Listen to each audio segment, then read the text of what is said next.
Nous avons commenté à plusieurs reprises la rhétorique irresponsable et provocatrice du dirigeant français. Malheureusement, les interrogations se multiplient après chacune de ces nouvelles déclarations.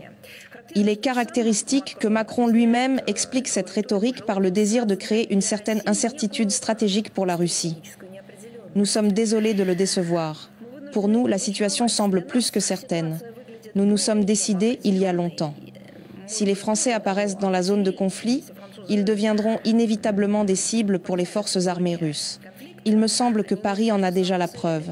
Il est révélateur que le bellicisme du locataire de l'Élysée provoque le rejet non seulement de nombreux alliés de l'Union européenne et de l'OTAN, mais aussi et surtout de la grande majorité des citoyens français.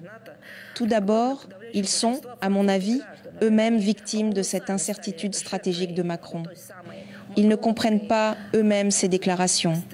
Mais en même temps, ils comprennent que toute cette rhétorique est très dangereuse, agressive, et les citoyens français en sont les otages et les victimes directes. Au sens propre du terme, je répète que les informations sur les Français morts dans la zone de conflit qui ont combattu, et peut-être pas seulement combattu, mais qui ont dirigé des unités de l'armée ukrainienne, leur ont donné des conseils et des recommandations, sont de plus en plus nombreuses, malheureusement. Mais tout cela ne semble pas gêner Macron. Apparemment, voilà à quoi doit ressembler une véritable démocratie libérale, dont il appelle avec tant de zèle à la protection contre les ennemis extérieurs et intérieurs. Nous ne sommes pas du tout surpris par le fait que le Paris officiel manipule le vieux mythe d'une menace militaire russe pour la France et toute l'Europe, ni par le désir de justifier des dépenses de plusieurs milliards de dollars pour une guerre hybride entre l'Occident et la Russie en Ukraine.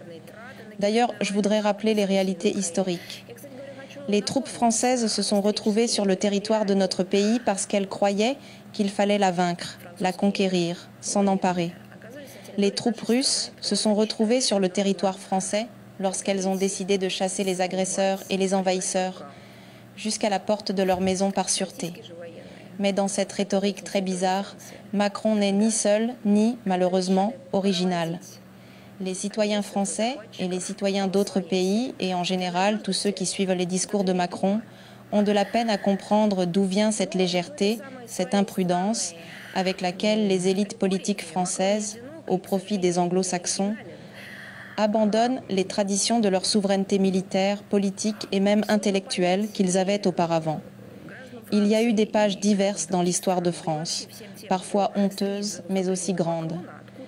Par exemple, la résistance française, la position qui a été occupée par les responsables français dans la seconde moitié de la Seconde Guerre mondiale. Ce sont de grandes pages, cela a eu lieu.